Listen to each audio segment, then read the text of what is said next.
Next question చూడండి. 3 సంఖ్యలలో మొదటి సంఖ్య రెండవ దానికి రెండింతలు మరియు మూడవ దానిలో సగం. ఈ మూడింటి సగటు 56 అయితే మొదటి సంఖ్య మరియు మూడవ సంఖ్యల భేదం ఎంత అంటున్నాడండి. ఇక్కడ చూడండి, ఎన్ని సంఖ్యలు? 3 సంఖ్యలు. మొదటి సంఖ్య రెండవ దానికి రెండింతలు అనమాట. మొదటి సంఖ్య ఇక్కడ ఫర్ ఎగ్జాంపుల్ ఏబిసి అని 3 సంఖ్యలు తీసుకుంటే మొదటి సంఖ్య రెండవ దానికి రెండింతలు అనమాట. ఇక్కడ 1 తీసుకుంటే ఇక్కడ 2, దీనికి రెండింతలు ఉందా లేదా, మరియు మూడవ దానిలో సగం అనమాట. మూడవ సంఖ్య ఇప్పుడు 4 తీసుకున్నాం అనుకోండి, 4లో సగం ఎంత? 2, 1కి 2. ఇప్పుడు అంతా వేరియేషన్ సరిపోయింది చూడండి. మొదటి సంఖ్య రెండవ దానికి రెండింతలు అనమాట, దీనికి ఇది రెట్టింపు ఉంది. అండ్ మూడవ దానిలో సగం, దీని 4లో సగం ఎంత? 2 సరిపోయింది. సో ఇక్కడ మనం దీన్ని ఎక్స్ అనుకుందాం. సో వీటి యొక్క సగటు ఎంత? 56 అనమాట. అప్పుడు 2x plus X plus 4x equal to సగటు అన్నాడండి, నెంబర్ అడే సగటు కాబట్టి 56 × 3. చూడండి, 3x మొత్తం ఎంత? 7x ఈక్వల్ టు 168 అనమాట. అప్పుడు x ఈక్వల్ టు 168/7. 7 1 7 2 14, రిమైనింగ్ 2 ఉంటుంది, అప్పుడు 14. ఎక్స్ వాల్యూ ఎంత అండి? మనకు 24. కానీ వాడు ఇక్కడ ఏమన్నాడు, అయితే మొదటి సంఖ్య మరియు మూడవ సంఖ్యల మధ్య భేదం ఎంత? మొదటి సంఖ్య వీటన్ని ఎంత అండి డిఫరెన్స్? 4xలో నుంచి -2x తీసేసి ఎంత? 2x. 2x అంటే ఎంత? 24. అప్పుడు మనకి ఎంత అండి? 48. వీటి యొక్క డిఫరెన్స్ ఎంత? మొదటి సంఖ్య మరియు మూడవ సంఖ్య మధ్య భేదం ఎంతంటే 48 అన్నమాట.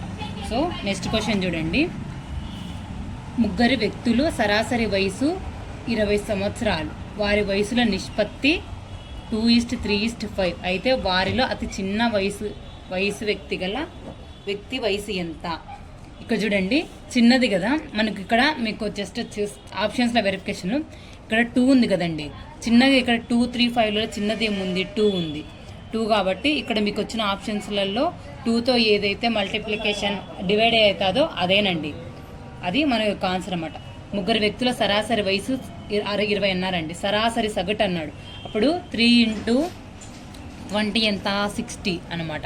ఇప్పుడు వీళ్ళ యొక్క 2x plus 3x plus 5x equal to 60. మనం ఫస్ట్ ఎక్స్ వాల్యూ కనుక్కోవాలండి. అప్పుడు 2x ప్లస్ 3x మొత్తం ఎంత? 10x equal to 60. అప్పుడు ఎక్స్ వాల్యూ ఎంత అండి? 6. X value 60/10 equal to 10 1 X value 6 అనమాట.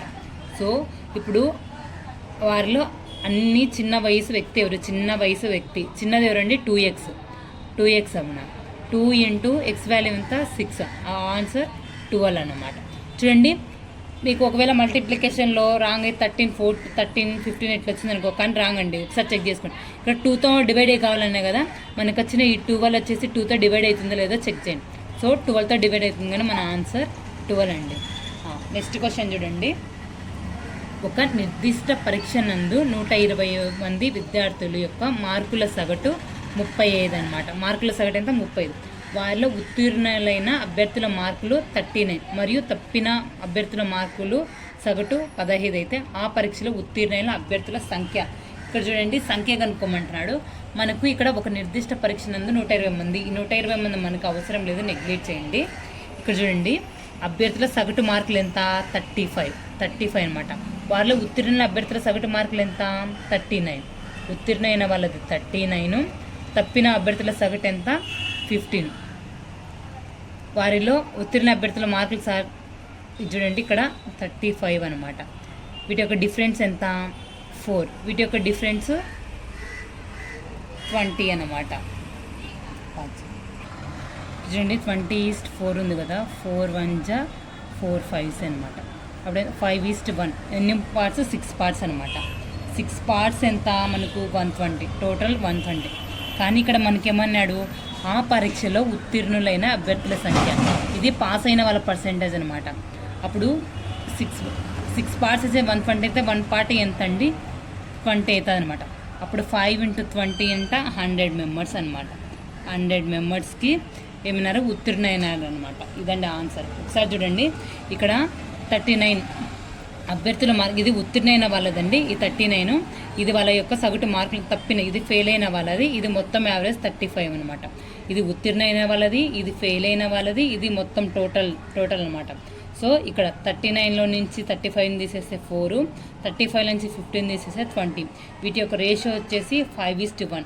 5:1 టోటల్ ఎంత 6 అనమాట. 6 పార్ట్స్ వచ్చేసి ఇక్కడ టోటల్ ఎంత 120. 6 పార్ట్స్ అయితే మనకు ఒక పార్ట్ ఎంత 120/6 చేస్తే 20 అనమాట. 20 ఈ 20 ఏందండి ఒక్కొక్క పార్ట్. కానీ మనకేమన్నా ఆ పరీక్షలో ఉత్తీర్ణులైన అభ్యర్థుల సంఖ్య ఇది కదండి. 5 పార్ట్స్ ఇంటూ 20 100 అనమాట. 100 మంది ఉత్తీర్ణులైన అనమాట.